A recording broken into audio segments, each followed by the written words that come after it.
بسم الله الرحمن الرحیم. السلام علیکم و رحمت الله و برکاته. من با شما هستم قاری میرزا محمود.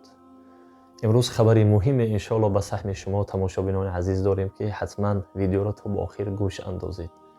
امروز ها برادرای عزیز هر یک شخصیت دوست می‌داره که انا در یک روز حداقل 5 آیت و یا اینکه 6 آیت از قرآن از یاد کنه و یا اینکه حتی یک حدیث از یاد کنه و چگونه ذهن خوب داشته باشه، چگونه برادرای عزیز آوازها را یعنی صوت خوب کنه، چگونه غنه‌های زیبا داشته باشه.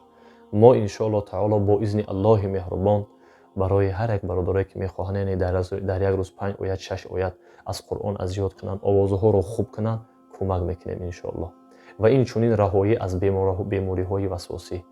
برادرای عزیز و گرامی قدر، کانالی که ما پیشتر داشتیم به نام حنفی تیوی از موقتا از طرف یوتیوب دستنوراست شدگی مدت یک چند ماه که تقریبا 100,000 подписчик داشت.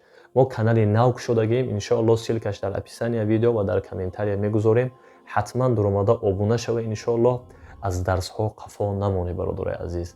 البته امروز هر یک شخصیت دوست می‌داره برادرها که چی قرائت خوب داشته باشه. ان شاء الله تعالی با اذن الله مهربان با خواست الله ما برای شما کمک میکنیم. السلام علیکم و رحمت الله تعالی و برکاته. بنده با شما بودیم قاری میرزا محمود.